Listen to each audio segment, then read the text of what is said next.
नमस्कार, झारखंड समाचार में आप सबों का स्वागत है। आइए जानते हैं आज की ताजा खबरों को। इससे पहले आपने चैनल को सब्सक्राइब नहीं किया है तो प्लीज चैनल को सब्सक्राइब कर बेल आइकन को प्रेस कर दीजिए ताकि खबरों का अपडेट आपको मिलता रहे। आइए बढ़ते हैं खबरों की ओर। बहन की मौत पर आंसू बहाने वाला भाई ही निकला हत्यारा, गढ़ी थी रेप की कहानी। झारखंड की गोड्डा पुलिस ने ऑनर किलिंग से जुड़े एक मामले का खुलासा किया। घटना गोड्डा के मुफसिल थाना क्षेत्र की है, जहां के मखनी गांव में पिछले 13 तारीख को एक नाबालिग लड़की की हत्या हुई थी। हत्या करने के बाद लड़की के शव को कुएं में फेंक दिया था। इस घटना के बाद परिजनों का आरोप था कि लड़की की हत्या रेप के बाद की गई है, जिसके बाद इलाके में सनसनी फैल गई। घटना की जांच पुलिस ने शुरू कर दी। पुलिस के वरीय अधिकारियों ने एसआईटी टीम गठित कर मामले के जांच का आदेश दिया था। घटना के 6 दिन बाद पुलिस ने मामले का खुलासा किया तो पता चला कि लड़की की हत्या किसी और ने नहीं बल्कि भाई ने ही की थी। हत्यारा लड़की का ममेरा भाई ही निकला, जिसके बाद पुलिस ने आरोपी भाई को गिरफ्तार करने के साथ उसके पास से वो चाकू भी बरामद किया है, जिससे लड़की के सिर पर वार किया गया था। मुफसिल इंस्पेक्टर विनेश लाल ने प्रेस कॉन्फ्रेंस कर बताया कि हत्या के कुछ घंटे के बाद तक भी पुलिस को लड़की के घर वालों ने हत्या की सूचना नहीं दी थी।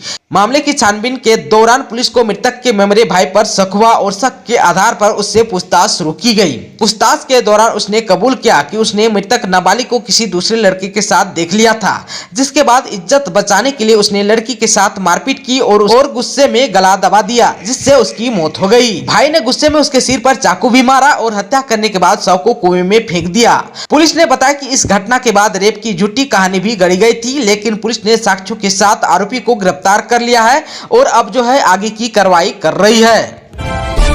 सीएम के विधायक प्रतिनिधि पंकज मिश्रा की गिरफ्तारी के बाद पाकुड़ के व्यवसायियों ने फोड़े पटाखे। सीएम हेमंत सोरेन के विधायक प्रतिनिधि पंकज मिश्रा की गिरफ्तारी के बाद पाकुड़ जिले के व्यवसायी वर्ग में खुशी की लहर है। गिरफ्तारी की सूचना मिलने के बाद व्यवसायी वर्ग के लोगों ने पटाखे फोड़कर जश्न मनाया और ईडी की कार्रवाई की सराहना की। बताया जा रहा है कि व्यवसायी वर्ग में पंकज मिश्रा आतंक का पर्याय बन चुका था। आरोप है कि कारोबारियों से रंगदारी वसूला करता था। पंकज मिश्रा से व्यवसायों में इतना क्षोभ था कि लोग मुंह मांगा रकम को अदा करते थे और नहीं देने पर अपने आप को असुरक्षित महसूस करते थे। आप सबको बता दूं कि बीते मंगलवार को ईडी की टीम ने 8 घंटे की लंबी पूछताछ के बाद उसे गिरफ्तार कर लिया था। ईडी की छापेमारी में 100 करोड़ से अधिक अवैध खनन घोटाले के मामले सामने आए हैं, जिसके आधार पर ईडी की कार्रवाई लगातार जारी है।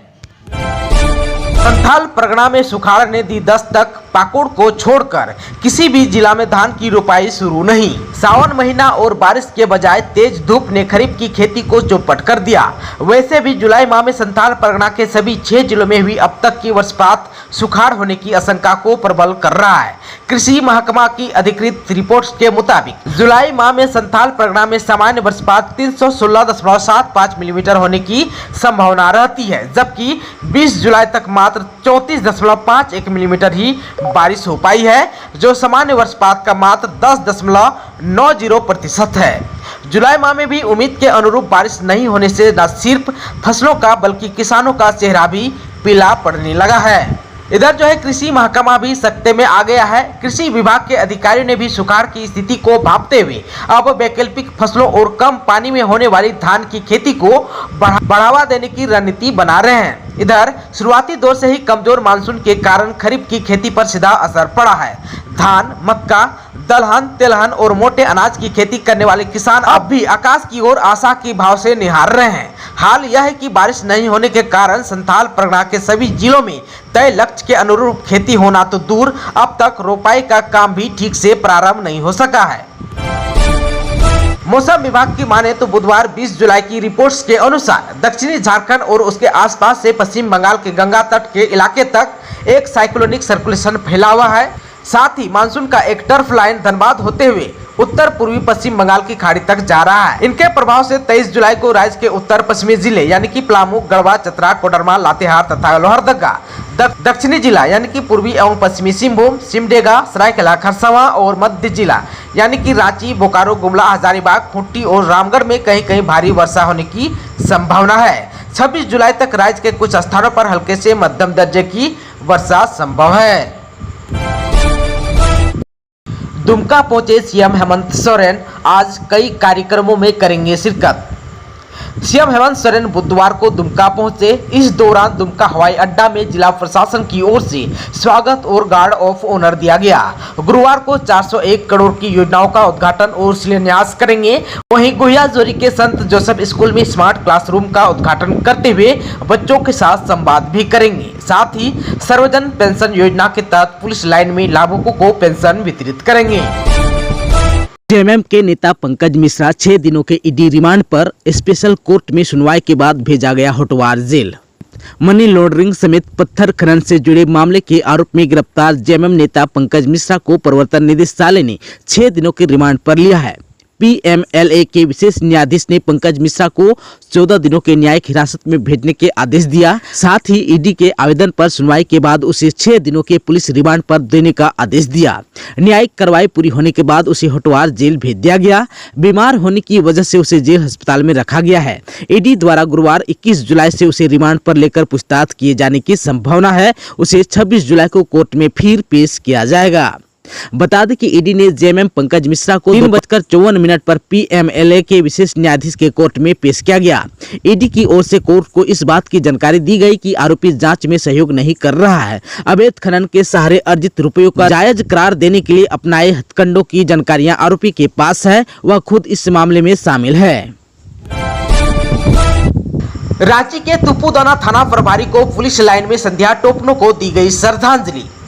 पशु तस्करों की शिकार बनी तुपुदाना थाना प्रभारी संध्या टोपनो को पुलिस लाइन में श्रद्धांजलि दी गई। वहीं परिजनों का रो रो कर बुरा हाल है। बता दें कि 2018 बैच की एसआई संध्या टोपनो बुधवार की सुबह चेकिंग अभियान चला रही थी। इसी दौरान एक पिकअप वैन ने जोरदार टक्कर मारी। इससे संध्या गंभीर रूप से घायल हो गई। घायल संध्या को रिम्स ले जाया गया। इस दौरान उसकी मौत हो गई।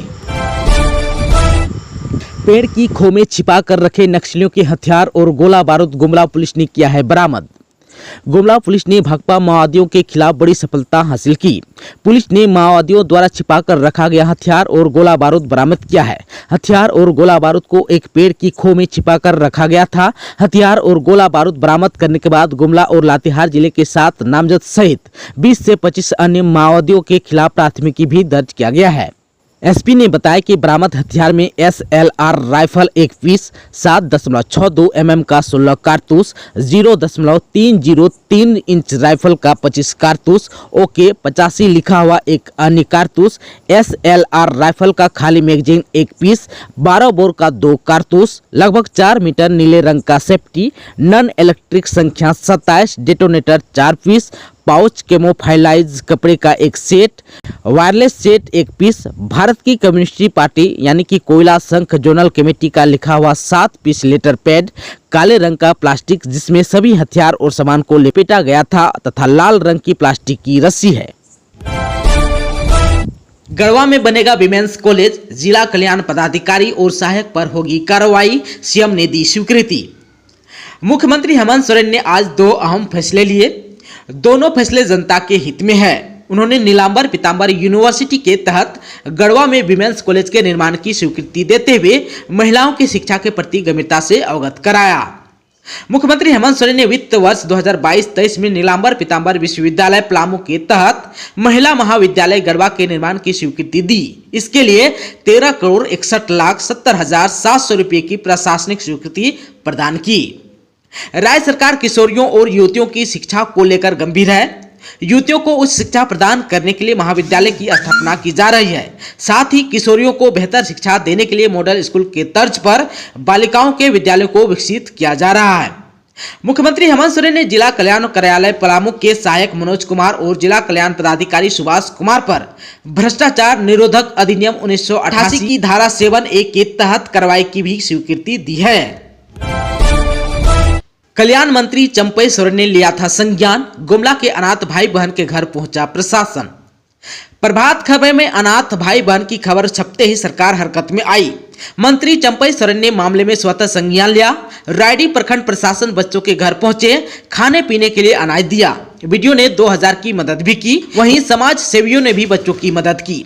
समाज सेवी सह भाजपा के प्रदेश वरिष्ठ नेता विनय कुमार लाल बच्चों के घर गुमला जिला रायडी ब्लॉक स्थित केमटे खुरसुत्ता गांव पहुंचे, जहां उन्होंने अनाथ बच्चों से मिलकर दुख दर्द को जाना।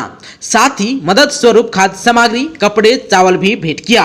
उन्होंने कहा कि यदि बच्चे पढ़ना चाहते हैं तो पंकज भगत जिनकी उम्र 15 वर्ष है और संक्रांति कुमारी जिनकी उम्र 10 वर्ष है, मैं अपने पूरे खर्च पर पढ़ाऊंगा।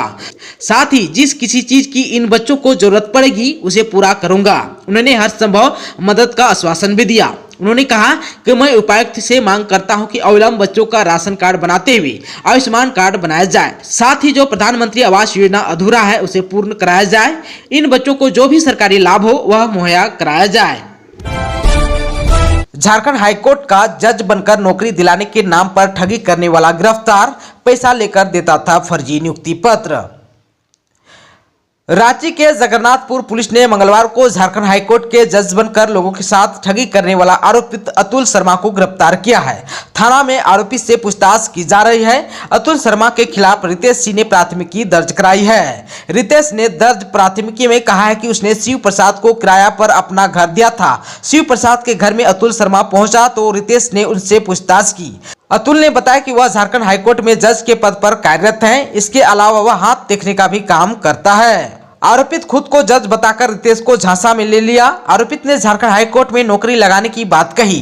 रितेश और 2 अन्य लोगों ने आरोपित को 1,90,000 दिया, लेकिन रितेश को पता चला उसके साथ ठगी हो गई तो उसने इसकी जानकारी पुलिस को दी। पुलिस आरोपित के घर पहुंची और उसे पकड़कर थाना ले आई। पुलिस इस बात का पता लगाने का प्रयास कर रही है कि आरोपित ने कितने लोगों के साथ ठगी की है। पुलिस का कहना है कि आरोपित ने पीड़िता से पैसा लेने के बाद उन्हें डाक के माध्यम से नियुक्ति पत्र भेजा था। पीड़ितों को नियुक्ति पत्र मिला तो उन्होंने नियुक्ति पत्र की जांच की। जांच में पता चला कि झारखंड हाईकोर्ट में किसी प्रकार की बहाली नहीं हुई है। पीड़ितों ने आरोपित से पैसा वापस करने के लिए कहा तो उसने पैसा देने से इनकार कर दिया। इसके बाद लोगों ने उसे पकड़कर पुलिस के हवाले कर दिया। झारखंड के सरकारी स्कूल से हटाया गया उर्दू शब्द, विद्यालय प्रबंधन समिति 3 दिन में होगी अब भंग। झारखंड की राजधानी रांची के और मांझी के मुस्लिम बाहुली गांव में सरकारी विद्यालय के नाम के साथ लिख दिया उर्दू शब्द पर जिला शिक्षा विभाग द्वारा कार्रवाई करते हुए विद्यालय में लिखा उर्दू शब्द को हटवा दिया गया है।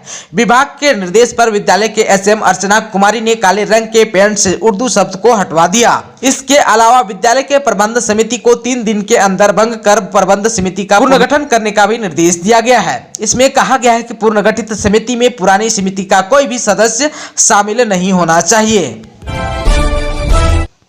दोस्तों, अभी तक आपने चैनल को सब्सक्राइब नहीं किया है तो प्लीज चैनल को सब्सक्राइब कर बेल आइकन को प्रेस कर दीजिए ताकि खबरों का अपडेट आपको मिलता रहे। इसके साथ ही आज की खबरों में बस इतना ही। हमें दीजिए इजाजत। नमस्कार।